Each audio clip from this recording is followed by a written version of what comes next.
adults are possibility models in the lives of youth, right? And sometimes you step into a kid's life and you blow open the door of what is possible about how it is that one could live.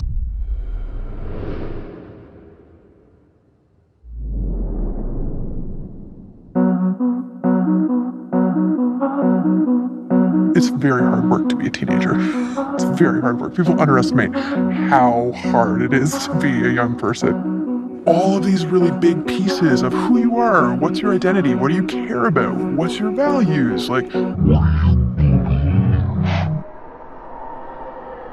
my name is Cormac Culkeen. I identify as queer and transmasculine. I am the Director of Youth Ministries at the Anglican Church of St. John's, West Toronto. I work primarily with youth, like teenagers, adolescents. I want to imagine a world where faith spaces are actually safe spaces for youth. I was a little angry goth kid. I knew I felt different, but I didn't know what that was or what that meant. I need to give my life to Jesus. I need to ask Jesus into my heart. And he was kind of like, okay. I remember staring at his sneakers and being like, this is something else. I went to Bible college, and all of these Christian teenagers were just trying desperately to not date each other. They were trying to they were trying to save themselves from marriage. They were trying really, really hard to have this purity. Girls were around me being like, I just need to not date boys. And I was like, I don't even want to date boys. This is amazing. I am blessed by God. When I saw this job posting, we're looking for somebody who can work with LGBTQ kids, somebody who has some formal training in youth ministry. I didn't imagine that I'd see a job posting with that kind of constellation of different elements. I was queer, I was Christian, and those things weren't allowed to meet, really. Some of us lose our connection with our families, with our churches, and some of us lose our connection with ourselves. Not all of us survive that. What if that didn't have to be the story? My name is Ryan from Eastland Community Church, and this is the time we changed our mind.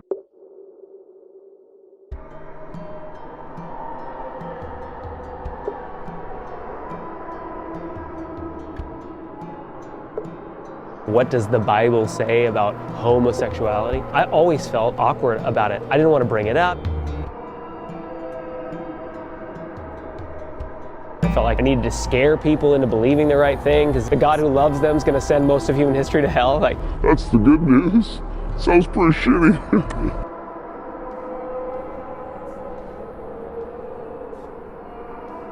I took so many sit-down meetings where people with their open Bible be like, at some points though, I just had to look at them and go, I can tell this is hard on you.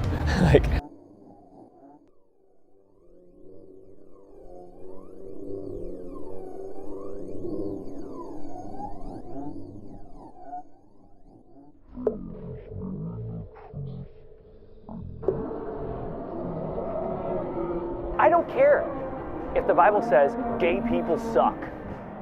The Bible is pro-slavery, both in the Old Testament and the New Testament. It doesn't have a very great view of women leading and teaching. I have lots of things I disagree with about the Bible.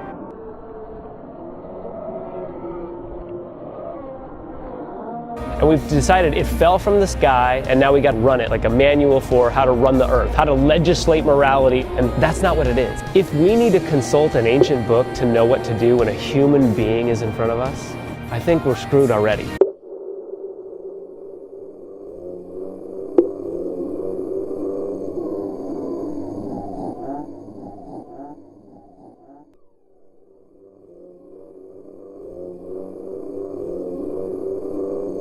The first openly transgender person to be elected as Bishop of the Sierra Pacific Synod of the Evangelical Lutheran Church. Easy for me to say. It's one of the largest Christian denominations in the country with over 3.3 million members. And in this new role as bishop, they will oversee about 200 congregations in both California and Nevada. Reverend Dr. Megan Rohr of San Francisco's Grace Evangelical Lutheran Church. And look at that smile. It is so good to have you here. How did you take that news when you first heard you'd be taking over this role? I think at first I was shocked and surprised. Anytime you do something that's brand new, it's always surprising to know that I'll step into that role. But the good news is that I might be the person stepping into something historic, but it really was the folk of the Sierra Pacific Synod who had faith in me. They voted, and I'm just so grateful they had faith in God and faith in what we're up to, and faith in me to be their leader, yearning and hoping that God can be with them and is inspired by Jesus' message. Know that God adores you, that I adore you, and if you haven't heard it from your own faith community, come join us in the Lutheran Church. We'd love to have you in the pews and to pray with us.